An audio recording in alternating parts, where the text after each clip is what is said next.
It's great that the McGill Summer School provides an opportunity in the summertime to have a debate about these big issues.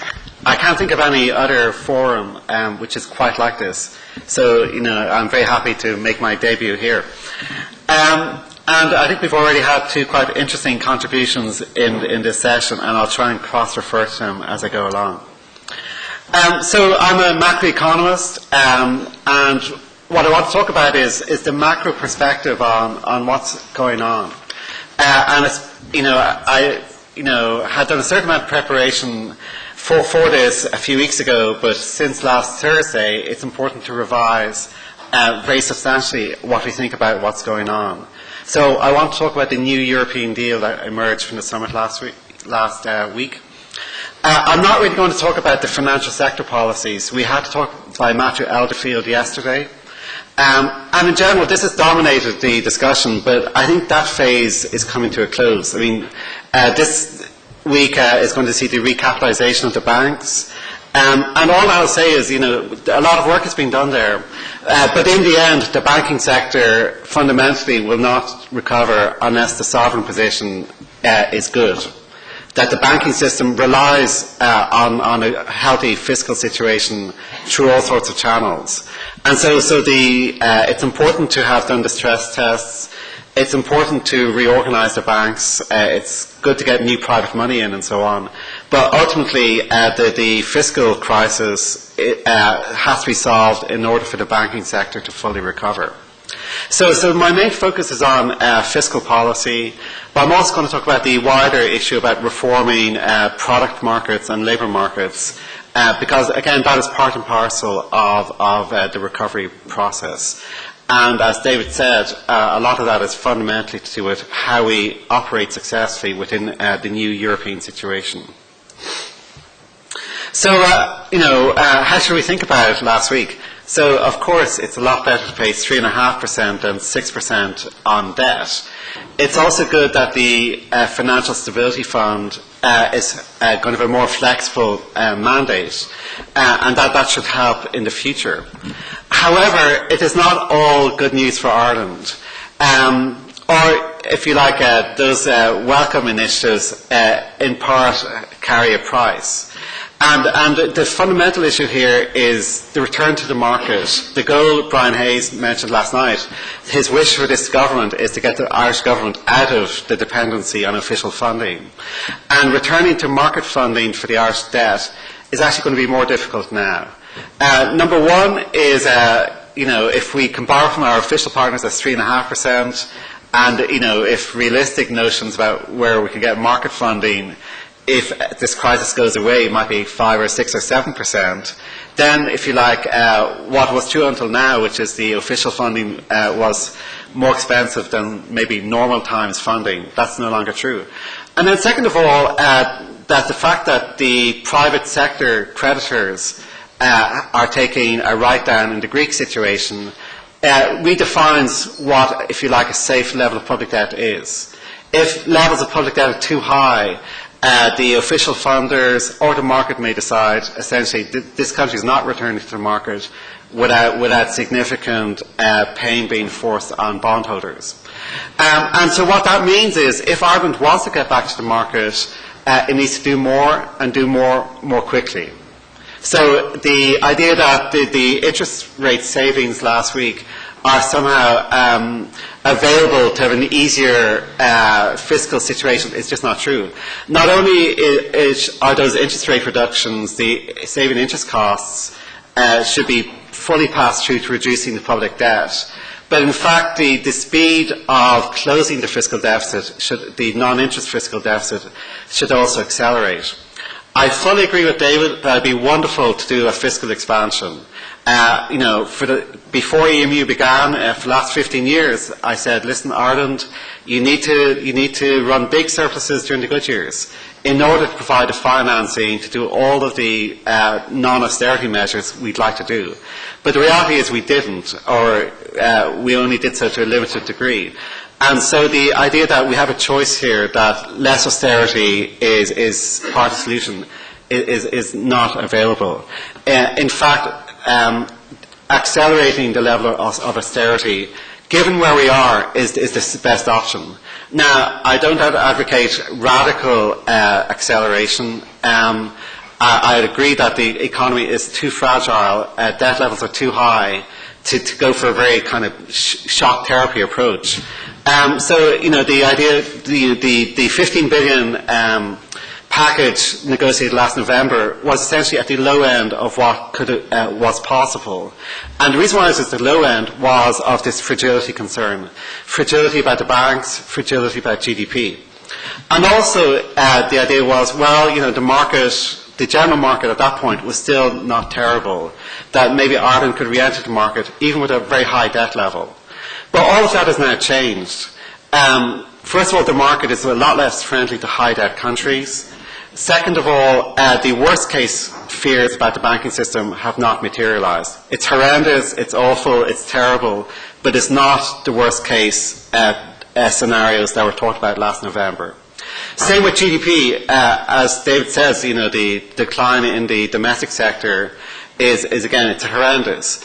But it has to be said, achieving zero growth, a flat overall economy, compared to what's going on in Portugal and Greece, which are suffering very severe recessions now, this means that we've been able to absorb a very negative shock to the economy. It is totally contractionary, but it is not self-defeating. The austerity, I think, as David said, domestic demand has fallen a lot, but a lot of that is falling on imports. The trade balance is improving quite a bit. The feedback into the local economy is certainly there. There is a multiplier effect, but the multiplier effect is not large enough to say austerity is self-defeating. And so, you know, it's important to say that the horror of what's happened to the Irish economy does not mean that austerity should be abandoned. In fact, as I say, it's better to move more quickly if we want to get back to market funding within a reasonable time period. So, just to stimulate debate, what I'm suggesting is maybe we should talk about. This is, purely for debating purposes. A revision maybe of around 800 million. The reason why I'm going for 4.4 billion is that's roughly 3% of GDP. So to announce to the world that Ireland is getting ahead of the curve, we're not like last year, passively responding to external developments. We're announcing a prospective acceleration of adjustment, not radical but sizable, a move of around 800 million. I think is something to debate. It's also important to say is, what was not said at last Thursday's summit was there's going to be a whole raft of new conditions. If Europe is going to lend at 3.5%, Europe is going to be a lot more interested in what countries do with that money. So they said we'll talk about this in September. The details of the new sets of conditions will come out. And again, Ireland preemptively decided for itself to do more quickly might be better than waking up in September to find that the conditions imposed by the European system are tougher again. So I think that should be acknowledged. If the European partners are going to lend to us at cost of funds, they want this to last for as little time as possible, and they will want us to move more quickly. And it's also safer to move more quickly because with new flexible EFSF, we don't have the same fears about what's happening next. So behind, any target like 4.4 billion is the choice between spending and taxes. And so the idea of the spending review, I think, is very welcome, because really up to now, there's been more or less an across-the-board approach that, essentially there's been a public sector moratorium, selective moratorium, but it has not had any strategic element. For example, within the university system, it depends on who resigns. So some, university areas get hit more than others because just by the accident of who's resigning, who can get a job elsewhere, determines which sectors get hit most. Same in the civil service or the HSE, who decides to take a redundancy package or who retires is not a good way to decide where the overall pattern of spending should be. Having a multi-year approach will provide clarity. The idea that more or less we will know that within individual programs what the outlook for the next 3 or 4 years will be is very helpful, rather than the annual cycle we've had up to now. It's not just about the economic payoff, it's also the social payoff. It's not the idea, economists are not accountants.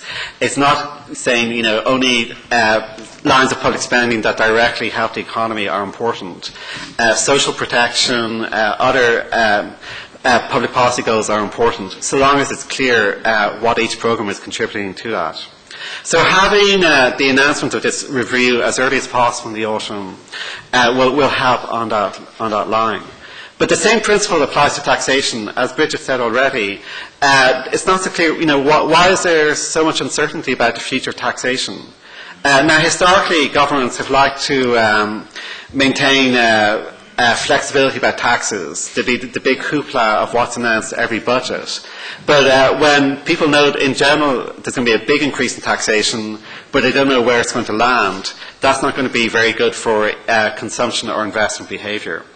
So, and also again, when any individual tax is going to be opposed by those most affected by that tax, having an overall coherent vision of what the tax system should look like is important. Because only in that way can you defend any individual. You can say, well, you're going to get hit by the property tax. On the other hand, this tax change is less important to you, and so on. We all know the formula here. Again, as Bridget said, there's not hard decisions to be made here in the sense of analytically we know what needs to happen. We've had the Commission on Taxation. We know quite a lot of what is wrong with the Irish tax system. It's the politics of getting that through. And so, we've heard all about the need to close tax expenditures, all about property taxes, water charges, and so on. Let me make one point which I think is underplayed in the Irish debate, but it's more significant elsewhere, which is having a sizable increase in VAT. Number one is there's quite a few areas which are exempt from VAT right now. Number two is VAT rates here could go up quite a bit. Now you might say, oh, that's terrible. But of course, all taxes are costly. The question is, what do you want? And Portugal, for example, is making a big play of we're going to increase VAT revenues in order to allow employment-related taxes to be maintained low or cut. So if you want to increase employment in the economy, having a tax system that favours employment and penalises consumption, like VAT, I think is important. Now again, you may say, well, we need to encourage consumption. And the answer to that is you have a progressive increase in VAT. You announced in 2011 that maybe VAT doesn't go up in 2012, but it goes up sizably in 2013, 2014. And that gives people incentive to spend in 2012. And over time, the natural recovery in the economy will allow those taxes to be absorbed. It doesn't have to be absolutely uniform. I'm quite sympathetic to the jobs initiative and the idea that employment-intensive sectors like tourism and leisure should have a lower VAT rate. That, makes sense. So I know, especially in tourism areas, that's a concern. But the idea that VAT is somehow, just because there's obviously smuggling issues, there's other concerns, but it's hard to find a tax which is more reliably going to increase revenue than VAT. But my general point here is the more the government tells us what they plan, and the more quickly they do so, the better off we're going to be. So let me talk about, beyond the fiscal, to other parts of the economy. So it has to be said, the Irish economy, compared to other countries in Europe, is already, fairly efficient and fairly deregulated and so on. But there are important exceptions, and the Troika agreement does focus in on the sheltered sectors. And so we can all agree that excessive levels of fee levels, excessive prices and so on in these sectors are something to be tackled. And again, everyone has said that for, since I've been the last 20 years at least. The question is how to go about it and tackling the vested interests. We've had a McCarthy-led report on state-owned enterprises. There seems to be quite a big agenda there. We know there's a big agenda about public sector reform that we're going to get to later on. And then the last area is labour market reform. And we've had a debate about the minimum wage. We've had the ongoing debate about JLCs and so on. And as David said earlier on, social partnership, I think, is something that could come back in. Because, the labour market is such a complicated area. There's no easy answers here. The only point I'm going to make, though, is that the idea that you can never have downward wage adjustment has to be something to be discounted. We have to come up as a society I think ideally in this negotiated type agreement that David has talked about, with a way to allow for the possibility that when the economy suffers a big shock, that compensation levels come down. Now, it's not an issue of isolating any individual element, saying the minimum wage has to come down, or JLC rates have to come down, or public sector pay rates have to come down. But there has to be some mechanism, because otherwise it's going to be absurd that if you have a bubble, if you have overheating the economy, that wage levels get stuck there forever. Because if wage levels get stuck there, we're going to suffer unemployment for a long, long time. And the other part of it is, if it turns out that downward wage adjustment can never happen, the answer for the future is be very, very reluctant to ever give a pay increase. So, in terms of negotiating public sector wage agreements, it's not just a question of what can we afford this year or the next 3 years. It's, what are the risk factors out there? Will we ever regret giving away this pay increase? So the choice between having flexibility, which will allow pay increases in good years, so long as they can be clawed back at least partially in bad years, or having a system where essentially pay levels very rarely go up in any significant degree, but in compensation for never going down. That's a big choice. So the whole labour market reform agenda has been, I think, distorted by the fact it's being done in little bits. Have a debate about JLCs, have a debate about public sector pay. The whole area needs a comprehensive solution, which I think would benefit from a social partnership approach. Let me just finish with international financial diplomacy. Last week's deal is not the end. One issue which I think is common across Europe is that you've asked the Financial Stability Fund to do a lot more, but the funding available to it has not gone up.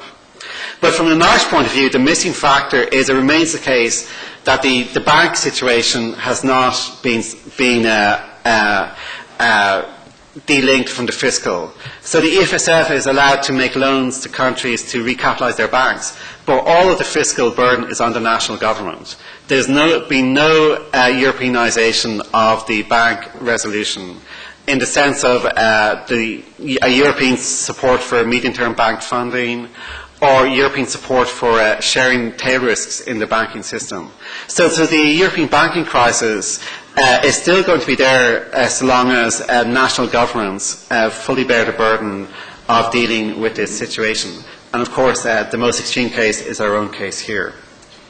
So let me summarise what I've been saying here is that it's last week's deal is, I think, good news for Ireland, but the price for that, I think, is a speeding up of the adjustment effort. I think that's feasible and desirable without going too far about it. So it's not a radical change, but relative to where we were last November, I think the right answer now is to do more quickly. And then let me just finish with responding to David's view of Europe.